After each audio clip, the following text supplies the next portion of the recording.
Why Jackie Kennedy kept her bloodstained dress on for hours. November 22, 1963 was the worst day of her life, but Jackie Kennedy chose to remember it. She refused to change her blood-spattered dress. This gesture has become part of American history. But why did she do it? Before their fateful trip to Dallas, John asked Jackie what she was going to wear. There are going to be all these rich Republican women at that lunch, wearing mink coats and diamond bracelets, he said. And you've got to look as marvelous as any of them. Be simple, show these Texans what good taste really is.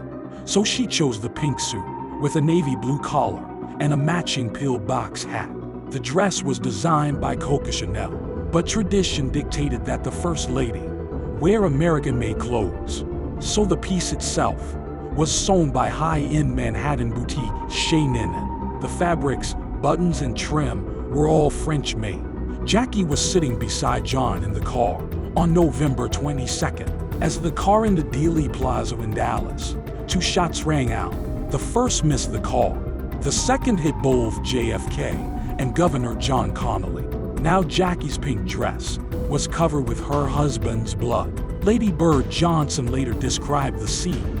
I saw in the president's car a bundle of pink, just like a drift of blossoms, lying on the back seat. I think it was Mrs. Kennedy, lying over the president's body.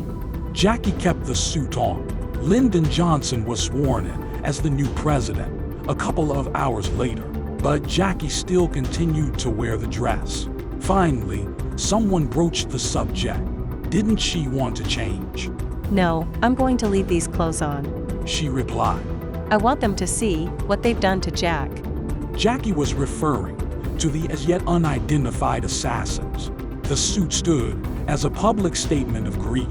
The nation watched Jackie attend LBJ's inauguration in it. She said her only regret was wiping her face clean of blood before going on camera. At the time, the public didn't know the suit was pink. There was no color TV in 1963. Full-color pictures were published by Life on November 29th. Since then, the raspberry pink, blood-stained suit has become an iconic symbol. It's one of the most enduring images from that tragic day. Jackie only removed it the next morning. Her maid folded it and placed it in a box. Some days later, the box was dispatched to Jackie's mother, Janet Lee Auchincloss. Auchincloss wrote November 22, 1963 on top and put it in the attic. The box was eventually given to the National Archives. The suit was never cleaned. It's kept out of public view in an acid-free container in a windowless room. The precise location is kept secret. Such was the decision of Caroline Kennedy. Australians might recognize her as the U.S. ambassador.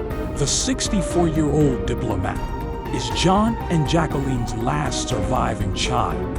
In 2003, Caroline filed a deed. It bans the pink dress from being displayed for at least 100 years. In 2103, the Kennedy family descendants will renegotiate the matter.